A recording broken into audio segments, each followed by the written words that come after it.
자, 우리 또 한 주간 만에 만났습니다. 성도들끼리 서로 반갑습니다. 잘 오셨습니다.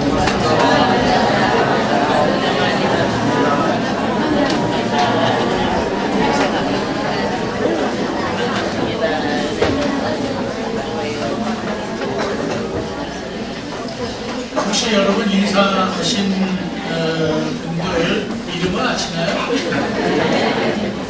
이름 알아요? 누군지? 얼굴만 알고 이제 이름까지 다 기억하시고 아무개 집사님, 아무개 원사님 보면 서로 이름까지 알면 좋을 것 같습니다. 어디서든지 만나서 반가워하시고 항상 그리스도의 사랑을 나누는 여러분들이 되시기 바랍니다. 금년에 우리 교회 표어가 다 같이 한번 해보시죠. 갑절로 성장하는 교회. 갑절로 성장하는 교회. 무엇이든지 갑절로 성장하기 위해서는 갑절에 노력이 없이는 결코 이루어질 수 없습니다. 공부하는 사람도 점수를 좀 더 내야 되겠다 그러면은 전보다도 더 많이 공부하고 더 열심히 공부를 해야 점수가 좋은 점수가 나오지. 점수는 잘 받기를 원하면서 공부를 하지 않으면 그거는 좋은 점수가 나올 수가 없죠.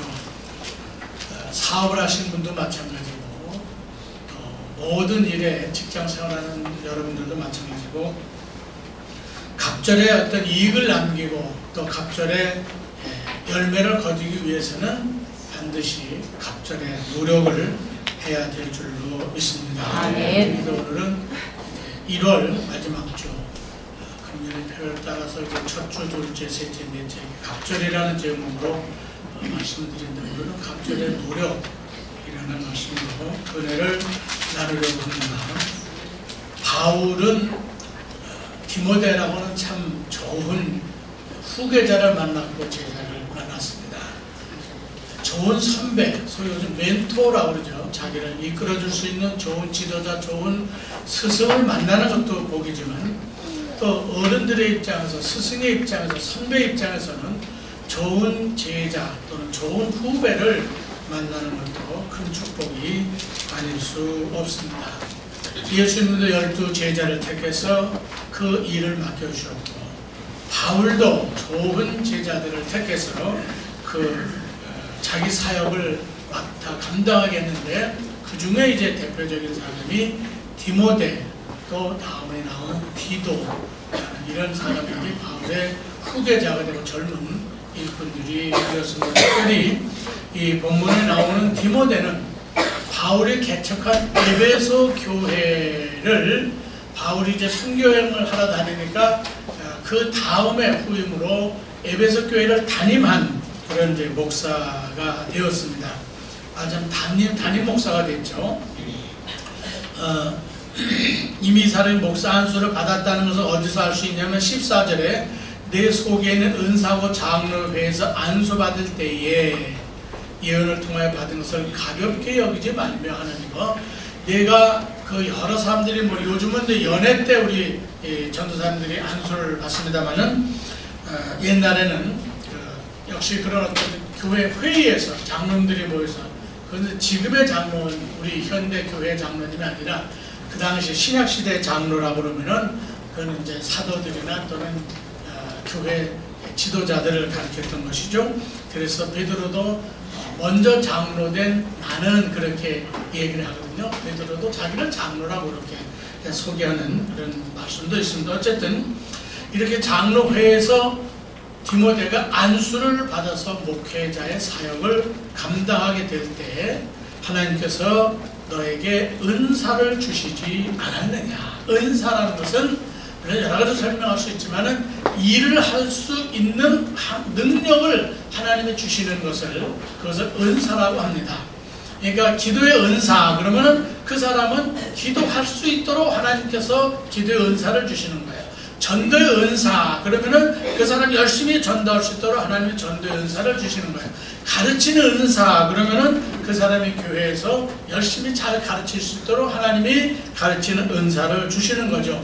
우리 찬양대가 하나님 앞에 찬양을 드리는데 그 노래를 잘할 수 있고 또 우리 반주 지휘하시는 분들 또 하나님께서 그런 은사를 주셔서 매주일마다 이렇게 와서 반주하고 또 지휘하고 또 찬양하고 또 하나님 주신 은사죠.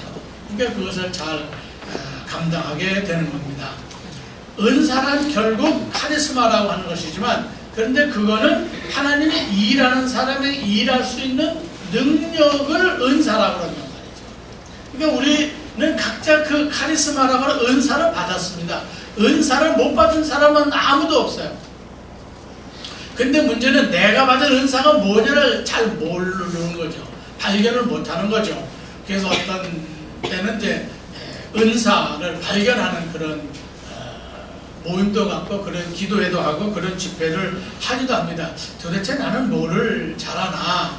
그래서 설문지를 통해서 발견하기도 하고 어떤 활동을 통해서 발견하기도 하고 그러나 사실은 저마다 하나님께서 필요한 은사를 주셔서 그 은사를 통해서 주님을 위해서 교회를 위해서 봉사할 수 있도록 해주신 것만은 분명한 사실이죠. 이 디모데는 일찍부터 바울을 따라 다녔고 그리고 바울로부터 많은 것을 배웠습니다. 좋은 스승을 만났고 좋은 멘토를 만난 거죠. 그래서 이제 바울의 후임자로 에베소 교회에 파송돼서 교회를 목회하는데 문제는 뭐냐 하면은 아직 나이가 어리다 하는 겁니다. 그래서 12절에 누구든지 네 연소함을 업신여기지 못하게 하고 내가 나이가 어리다 그래서 교인들로부터 또는 사람들로부터 업신여김을 받지 않도록 하라.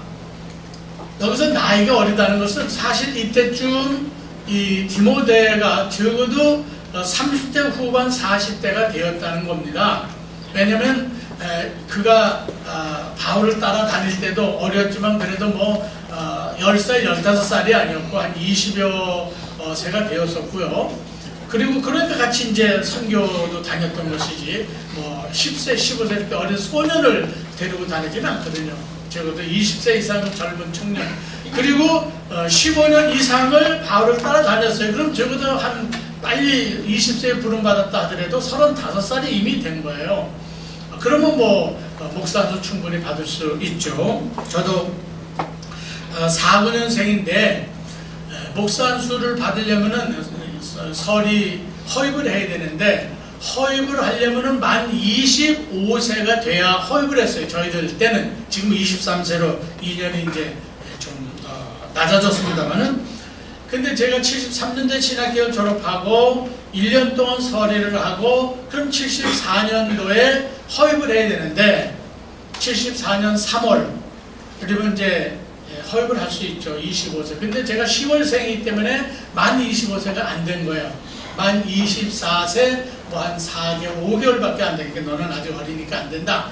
1년 더 서리하고 하라. 그래서 서리를 2년을 하고 1975년도에 서리에서 준회원을 허입하고 그 다음에 이제 77년도에 안수를 받고 79년도에 정회원 목사가 됐죠. 그 당시 법에 의하면은 제일 빨리 된 거죠. 그래도 25세 이하는 안 되니까 25세 넘어서 이제 됐는데 그런데 이제 동기들은 저보다 이제 좀 일찍 한 해 먼저 나이가 된 사람들도 많이 있었으니까 안수를 받은 사람들도 있으니까 동기들보다는 제가 연금이 하나가 났습니다. 굉장히 빠른데도 불구하고 사실은 동기들보다도 한 연금이 낮은 이유는 만 25세 이하가 되면은 주년 허입을 할 수 없었기 때문에 그 당시 법이 그랬죠. 그래서 좀 늦었습니다만은 제가 이제 안수를 받고 77년도에 최초로 이제 담임 목회를 한 그 갈매교회를 갔어요. 그때 갔더니 동네 사람들이 그래요. 교인들이 그러고 야 이번엔 젊은 목사가 왔대. 젊은 목사. 이제 젊은 목사. 그때는 뭐 까맣죠. 이제 젊고 그리고서는 그 교인들이 젊은 목사를 뭐라고 이제 목사님 위해서 기도했는데 어린 종, 어리다는 거죠. 어린 종을 위해 기도합니다. 어린 종에게 뭐 능력을 주시옵소서. 어린 종 그러긴 한데 어리니까 뭐 조장로님 그죠? 옛날에 목사가 젊은 어린 종이라고 많이 그랬죠. 장님도 그렇게 기도했나요? 어린 종이라 기도했죠? 꼭 얘기하시니까 하여튼 이제 어리다고 그래서 어린 종으로 하는데, 근데 감리교는 그 직급별로 연령 제한이 있습니다. 권사가 되려면 만 35세가 돼. 집사는 연령의 제한은 없어요. 근데 권사가 되려면 만 35세가 넘어야 권사가 됩니다. 장로가 되려면 만 40세가 넘어야 장로가 됩니다. 이게 권사 장로도 아무 때나 되는 게 아니에요. 나이가 이렇게 어느 정도 돼야지 되도록 법이 이렇게 만들어졌습니다만, 어쨌든 이 바울은 자기 믿음의 아들 디모데가 자기가 개척한 에베소 교회 후임으로 갔기 때문에 더 정말 목회를 잘해야 되는데, 이 젊다는 이유 때문에 이미 아까 말씀드린 그때 35하고 40살 가까이 된 때거든요, 사실은. 그럼에도 불구하고 바울이 생각하는데, 저 사람들이 물론 이것은 나이도 나이지만은 경험이 별로 없다, 그런 의미에서 이제 어리다고도 볼 수 있겠죠. 어쨌든 누구든지 내 연소함을 없인 여기지 못하게 하고, 그러니까 어리다고 사람들이 업신여길 수도 있어요. 그러니까 업신여김을 받지 말아라. 비판이나 비난을 받지 않도록 하기 위해서 어떻게 되느냐? 오직 말과 행실과 사랑과 믿음과 정절에 있어서 믿는 자에게 본이 되어야 한다.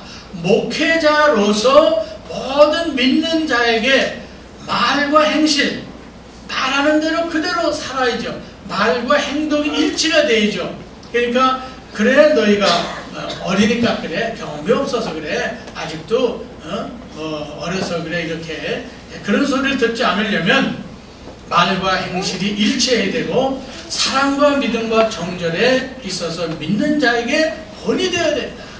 목회자의 첫 번째 가져야 할 가장 큰 사명이랄까 의무가 뭐냐면, 그것은 사랑에 대한 거죠. 모든 성도들을 골고루 사랑을 하는 겁니다. 골고루 사랑해요. 제가 이제 조산교회 1900 이제 아까 안수받고 바로 갔던 교회가 이제 지금 구리에 있는 갈매교회고요. 그 다음에 이제 거기 6년을 목회하다가 83년도에 강화로 갔습니다. 강화를 갔는데 처음에 지금 이제 작고하셨습니다만은 이제 하나님 앞에 가셨습니다만, 그 송충을 장로님이라고 계시는데 그 송씨들이 거기는 많아요. 우리 송씨 며느리도 여기 오늘 여기 한 분 앉아 계시는데, 그 장로님이 저보고 그래요. 이균 성도 그래요. 이균 성도가 뭡니까? 그러니까 골고루 성도를 사랑해줘라 그러더라고요. 근데 그 조산교회가 제가 가기 전에 두 파가 있었어요. 이제 목사님 파, 그렇지 않은 파 이렇게 있었는데, 골고루 사랑해 주십시오. 그러면 문제 없을 겁니다. 장로님 그러시더라고요. 그때 이제 은퇴 막 하셨던 그 장로님이신데, 장로님 고맙습니다.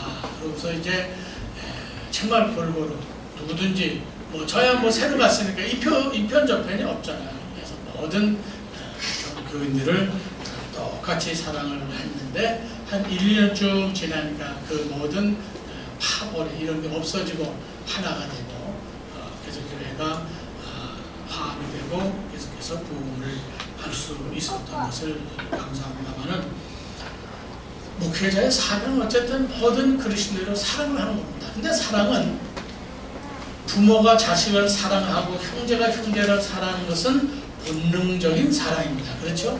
부모들이 자식을 사랑할 때 이놈을 사랑해 줄까 말까, 이거 판단하고 생각해서 사랑하는 게 아니잖아요. 그냥 무조건적으로 내 아들이고 내 딸이고, 다른 사람이 어떻게 생각하든 나는 그래도 잘나는 못났던 그 아들, 딸들이 사랑스러운 거예요. 그죠? 이거 본능적으로 사랑을 하고 사랑을 주는 겁니다. 그런데 우리 부모 자식이 아니고 형제가 아닌 혈연의 관계가 아닌 목회자가 성도를 사랑하는, 또는 여러분과 여러분이 사랑하는 그 사랑은 어떤 사랑이냐? 의지적인 사랑입니다. 그 마음에 사랑에 대한 의지가 있어야 돼요. 내가 저 권사님을 사랑해야지, 내가 저 집사님을 사랑해야지. 사랑하는 마음을 가져야 사랑하지, 관심 없으면 사랑할 수가 없는 거예요. 말하자면 부모가 자신을 사랑하던 그런 어떤 본능적이고 자연적인 사랑이 우러나오면 얼마나 좋겠어요. 그러니까 솔직하게 목사가 여러분들은 처음에 뭐 잘 알지도 못하던 사람 어떻게 갑자기 사랑을 하게 됩니까? 그건 어렵죠. 여러분 성도들도 마찬가지죠. 처음 온 사람들 잘 그분이 이름도 모르고 그분이 누군지도 모르는데 내가 당신을 사랑합니다. 이게 말하기 좀 힘들죠. 그러나 그럼에도 불구하고 주님이 나를 사랑하셨기 때문에 나도 당신을 사랑합니다 하는 이런 의지적인 사랑이 필요합니다. 근데 의지적인 사랑이 나쁜 거냐? 아니죠. 그래서 의지적인 사랑이 굉장히 중요한 겁니다. 부부가 사랑하는 것도 물론 감정적인 것이지만은 그것도 의지적인 사랑이죠. 사랑하는 마음이 우러나고 또 정말 사랑하게 되는 거예요. 그래서 우리는 이런 의지적인 사랑으로라도 서로 사랑하는 마음을 가져야 됩니다. 그래서 바울은 사랑과 믿음과 정절에 있어서 믿는 자에게 본이 되라는 이런 본문의 말씀을 주셨습니다. 정말 사랑하는 마음을 가져야 돼요. 정치하는 사람이 권력에 대한 의지가 강하죠. 그죠? will to power라 그래서 권력에 대한 의지죠. 그럼 우리 그리스도인은 뭐에 대한 의지가 있냐? will to love. 사랑에 대한 의지가 있어요. 네, 우리 집사님을 내가 사랑해줘야죠. 아, 저 집사님 오랜만에 나오셨다. 아, 참 반갑습니다. 정말 사랑해줘야지. 이런 사랑의 마음이 의지적인 사랑이 있어요.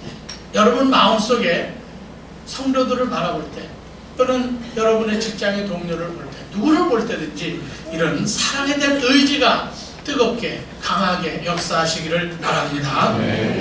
저절로 사랑하면 얼마나 좋겠어요. 근데 사실은 그게 안 되잖아요. 본능적으로 안 된단 말이에요. 그럴 때는 의지적인 사랑을 해야 됩니다. 또 할 수 있고 필요한 겁니다. 여러분 고부간도 마찬가지예요. 시어머니와 며느리도 사실은 의지적인 사랑이죠. 정말 자기가 낳지도 않고 뭐 전혀 관계가 없는데 어느 날 결혼을 해서 식구가 된 거죠.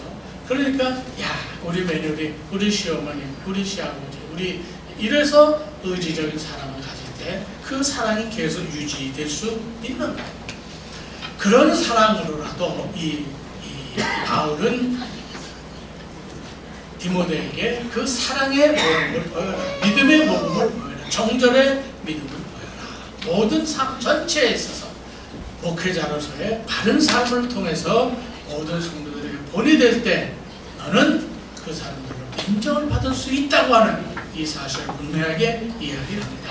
그러면서 13절을 보면 내가 이를 때까지 읽는 것과 권하는 것과 가르치는 것에 전념하라. 여기 전념, 오직 마음을 거기에다 쓰라 이거예요. 그러니까 이것을 이제 우리가 집중하라는 말을 많이 쓰는 공부를 할 때도요. 같이 1시간을 공부해도 이 생각, 저 생각을 하면서 공부할 때와 다른 생각을 다 버리고 오직 그것만 생각하고 공부할 때 효과가 전혀 다르죠. 집중화가 굉장히 필요합니다. 근데 우리가 주님의 일을 할 때든지 또는 우리의 어떤 목적을 이루기 위해서는 다른 데는 신경 쓰지 말고 오직 그 일에 집중을 해야 돼요. 여기 전념하라고 하는 것은 바로 그런 의미고 더 나아가서 15절에도 보면 이 모든 일에 전심전력하여 너의 성숙함을 모든 사람에게 나타나게 하라. 성숙함. 이것은 온전하게 잘 익은 것을 말하죠. 성숙. 성장만 해서는 안 되죠. 성장은 성숙을 위한 단계일 뿐이지 성장의 목표는 아니라는 거죠. 네. 성장하면서 성숙해야 돼요. 자, 벼가 잘 자라야죠. 성장해야죠. 그래야 거기서 그 이삭이 잘 익을 수 있는 거란 말이죠. 성장만 자꾸 크기만 하면 안 되잖아요. 그죠? 결국은 거기에서 열매를 잘 익게 만드는 게 성숙이죠. 그런 것처럼 전심전력해서 너의 성숙함을 모든 사람에게 나타나게 하라. 여기서 중요한 것은 13절에 전념하라, 15절에 전심전력하라. 이것은 모든 일에 집중적으로 할 뿐만 아니라 내가 할 수 있는 모든 능력을 총동원해서 하라고 하는 그런 이야기입니다. 여러분은 그 테니스에 관심이 좀 있으시나요? 테니스가 뭔지는 아시나요? 우리 저 조장모님 그 댁에 가면은 옛날에 나무로 만든 테니스 라켓이 있어요. 지금은 나무로 만들면 누가 그건 치지도 않고 팔지도 않고 사요. 그다음에 장모님이 젊으셨을 때가 그때는 나무로밖에 안 만들었습니다. 라켓을 이렇게 벽에다 걸어놓은 걸 제가 한번 본 적이 있습니다. 장모님 저도 테니스를 좋아합니다. 그랬더니 아 그러세요? 장모님 그러셨는데 바로 저지난 주가 그 호주에서 호주 오픈 테니스 대회가 있었습니다. 거기는 뭐 세계적인 선수들이 다 나오죠. 근데 그 오픈 그 호주 오픈에서 한국의 소년이 나가서 깜짝 놀란 일을 한 사람이 있어요. 근데 그런 여러분 모르시죠? 혹시 들어봤나요? 관심이 없어요. 이덕희라고 하는 그 만 14년 8개월 된 소년입니다. 제천 동중학교 학생이에요. 그래서 우리 며느리가 제천에서 와서 제천에 동중학교가 있냐 그랬더니 있다고 그러더라고요. 근데 이 학생은 나면서부터 이 청각장애를 가지고 태어났어요. 근데 운동하는 사람이 듣지를 못한다는 건 얼마나 힘듭니까?